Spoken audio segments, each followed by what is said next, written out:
Seguimos então repercutindo a sanção com vetos, proposta que flexibiliza licenciamento ambiental, né? O presidente Lula vetando então 63 dispositivos do projeto de lei.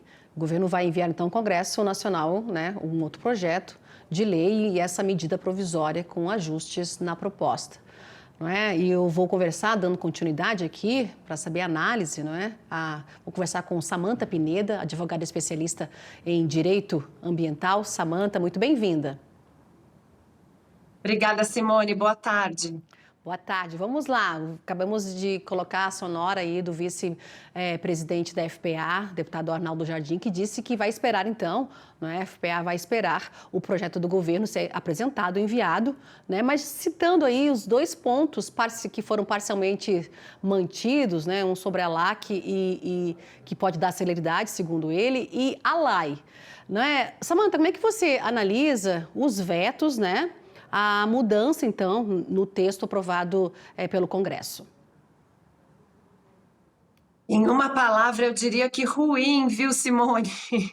E eu não sei se a gente pode analisar aqui de uma forma muito, né? 5 da tarde, estamos aqui conversando a respeito. Eu vou te dizer, não é coincidência que o governo manteve a mineração, fez uma medida provisória só para dizer quais são os projetos estratégicos do governo que vão passar por uma licença, uma LAI, né, que é uma licença especial.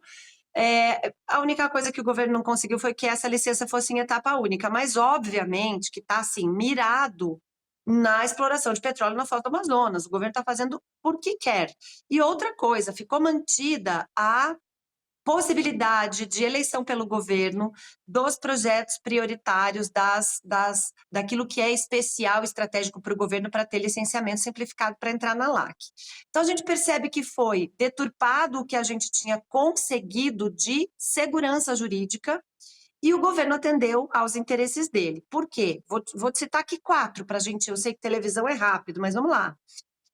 Quando o governo diz que a licença de adesão e compromisso serve só para empreendimentos de médio potencial poluidor, como a gente viu a ministra falar, de baixo impacto poluidor e não de médio, o que tinha sido proposto era que esses impactos fossem caracterizados pelos estados. Porque o que é de médio e pequeno impacto no Acre não o é em São Paulo. Então, nós temos uma lei ambiental, que é a Lei Complementar 140, ela diz a competência de licenciamento é de acordo com o impacto. Se o impacto é regional, essa competência é do Estado. E o que aconteceu foi que eles centralizaram em Brasília de novo, a Econama, a IBAMA, trazendo essa possibilidade tirando essa possibilidade de atribuir o impacto dos estados. Um outro veto é a questão à consulta às áreas indígenas e quilombolas. Nós colocamos, né, o Congresso Nacional, nós, a sociedade, colocamos no projeto que só seriam consultadas a FUNAI e o Instituto Palmares para áreas existentes, já homologadas de quilombos e de áreas indígenas. Isso foi um outro veto do presidente Lula. Não, até as áreas em estudo de demarcação vão ter que ser consultadas. Isso para processos de licenciamento por anos. Às vezes aquela demarcação nem sai. Um outro veto que diz total respeito a nós, produtores rurais. Existe uma dispensa de licenciamento para o produtor que tem o CAR. Por quê? Porque nós temos licenciamento, procedimento próprio. O CAR é a nossa fotografia ambiental, onde é que é a área consolidada, onde é que é PP, onde é que é reserva legal. E isso foi vetado, ficou para CAR analisado a dispensa. Quem tem CAR analisado, de novo a gente caiu na hipocrisia do Plano Safra, que quem tivesse CAR analisado ia ter desconto. Nenhum produtor do Brasil conseguiu esse desconto. Então, é muito triste, na minha opinião, que nós tenhamos retrocedido e que eu acho que vai passar por aquele processo de novo, Simone. Volta para o Congresso Nacional, o Congresso derruba veto e vai para o STF. Infelizmente, o Brasil parado num momento estratégico internacional onde a gente podia crescer demais, principalmente com relação ao que o Trump vem fazendo com o mundo por aí. Samantha, em relação ao CAR, não que só agora, pelo veto do governo, né, produtores com cadastro ambiental rural pendente pela análise dos órgãos estaduais, não é, esse veto. Agora, a justificativa é que só serão dispensados, né, do licenciamento aqueles proprietários rurais que tiveram o CAR analisado, como você bem colocou aí. Então, os estados, não vão ter mais essa permissão, Ainda a gente sabe que vai para o Congresso tudo, vai ser analisado novamente, mas assim, nesse primeiro momento, os estados não teriam essa permissão para averiguar, não é? Adotar as regras de licenciamento ambiental sem essa padronização nacional. E lá na frente, então, pelo teu entendimento, é isso. Coloca todo mundo no mesmo bolo e vai dificultar essa análise, porque a gente sabe das diferenças regionais, né? Como é que está andando o carro aí. A gente vê São Paulo adiantado nesse licenciamento ambiental, mas outros estados com aquela marcha em primeira, né? Em primeira marcha. É isso? Vai dificultar nesse sentido? Ô Simone, vai dificultar do ponto de vista mais ruim que nós temos no sentido de é o mais nefasto, porque ele não vetou completamente a lei. Ele fez ali um imbróglio, uma coisa que salvaguardou o que interessa para o governo, que é a questão de manter mineração e dizer o que é estratégico para o governo para ter um sistema diferenciado de licenciamento, e o resto enrolou. Tem uma medida provisória que serviu ao governo e tem um plano que vai ser apresentado, um projeto de lei que vai ser apresentado para ser debatido novamente.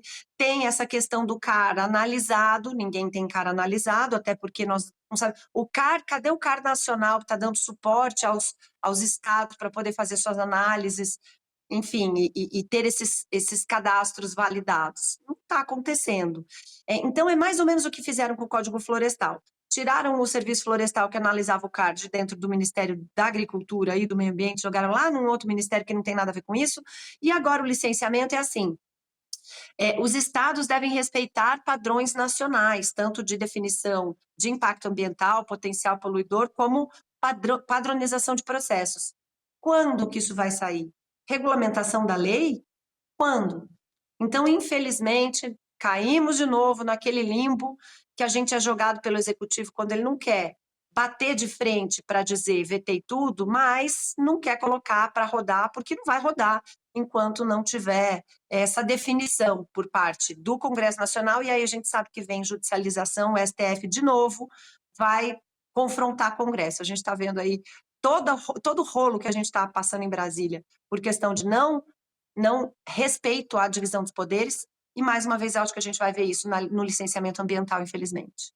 Justamente nesse ponto aí, até o Leandro de Souza, o nosso repórter, ele estava falando, se chegar a essa judicialização aí, em relação à LAC, né, o Supremo tem esse entendimento, já tem entendimento em relação aos médios, né, poluidores aí, é isso, nessa questão, já tendo esse entendimento, pacificado nessa questão, mesmo que a oposição derrube os vetos do presidente Lula, vá para o Supremo, aí como o Supremo já teria esse entendimento, vai analisar por esse sentido?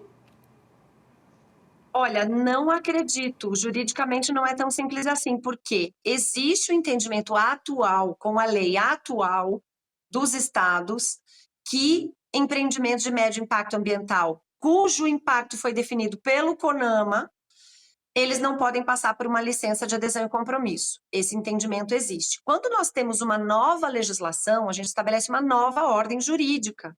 E nessa nova legislação, o que ficou posto pelo Congresso Nacional? A LAC é uma licença de adesão e compromisso onde impactos pequenos e médios serão definidos pelos estados, que vão criar o procedimento para licenciar esses empreendimentos, e aí vai ter uma licença automática sujeita à fiscalização e auditoria. Esse é o padrão, inclusive, utilizado no mundo. Este tipo de proposta ainda não foi analisada. Então, existe um entendimento prévio já com relação à legislação que se tem. E aí, eu fico um pouco contrariada quando se tenta enganar as pessoas, né? Mas o judiciário já disse que não cabe. Ele já disse que não cabe para a legislação que tínhamos, porque era resolução de CONAMA e leis estaduais. Uma lei federal que estabelecesse que seria assim, poderia sim estabelecer um novo entendimento do judiciário, porque lembrando, embora isso esteja meio nebuloso, o judiciário serve para aplicar a lei que está posta, e não para fazê-las, certo?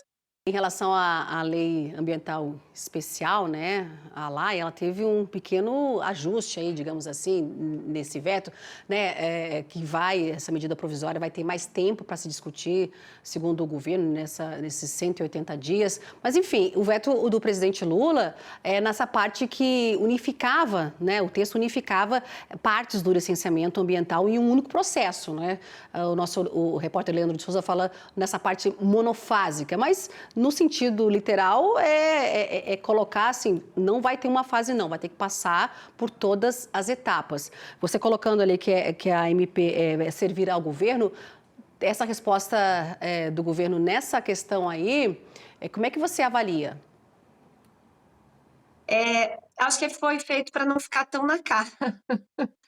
A licença ambiental, a normal, né, de empreendimentos de alto impacto, ela passa por licença prévia que avalia a possibilidade daquele empreendimento estar naquele local, né? A licença prévia, ela serve para localização do empreendimento.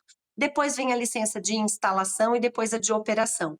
A de instalação é para dizer que tipo de aparatos, tecnologia, o que tem que ter na sua obra para que ela tenha menos impacto e, por fim, ela começar a operar a licença de operação. A proposta era de uma lei que dissesse, olha, governo, você pode dizer o que é estratégico para o governo licenciar e essa licença vai ser em uma fase, por quê? Porque das 55 mil obras paradas e atividades paradas ligadas a obras públicas, elas não faz sentido, não faz sentido que elas passem por uma licença prévia, porque elas já estão estabelecidas naquele local. Então, olha, eu posso pôr uma estrada aqui, ela já está aqui. Não faz sentido. Outra coisa, licença de instalação e operação, elas podem ser concomitantes quando eu já tenho o local pré-definido, porque eu vou colocar as condicionantes do fornecimento daquela licença, eu vou colocar as condições de compensação de eventuais impactos ambientais daquela obra versus operação, obra concomitante com operação, em um procedimento só. Então, na verdade, é para dizer assim, olha, o governo facilitou para a vida dele, mas não muito, hein? Facilitou, porque, de fato, a licença prévia vai ficar sem objeto, já que as obras já têm essa localização pré-definida, e provavelmente no procedimento prático vai ser juntada a fase de licença de instalação e operação. Então, é meio que para inglês ver, na minha opinião, Simone. E, Samanta, para finalizar rapidamente, o impacto que traria para o agro, né? A gente já falamos do CAR, mas em relação ao ferrogrão, teria algum impacto diante desses vetos aí do que o presidente fez? Sem dúvida, porque quando fala-se que o veto tira a capacidade vinculante, vamos supor, se o ICMBio, o Instituto Chico Mendes, diz que ali perto, ou a FUNAI diz que ali perto tem um empreendimento perto da Ferrogrão, porque ela passa numa unidade de conservação, o ICMBio disser que não pode ter a Ferrogrão, o Estado brasileiro, o Estado por onde passa a Ferrogrão, poderia decidir diferente, levando em conta a opinião, fazendo algumas medidas compensatórias, mas poderia decidir diferente. E como veto, esta decisão do ICMBio é vinculante. Então, se ele disser que não pode, não pode. E a gente continua tudo igual, Simone, infelizmente. Samanta Pineda, advogada especialista em direito ambiental. Samanta, muito obrigada pela análise aqui com a gente hoje.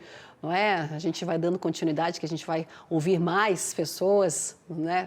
Mas eu já te agradeço desde já a tua gentileza de mais uma vez conversar com a gente aqui no nosso jornal, viu? Uma boa tarde para você, um excelente fim de semana e até a próxima. Obrigada, Simone, sempre à disposição. Sigo acompanhando vocês daqui.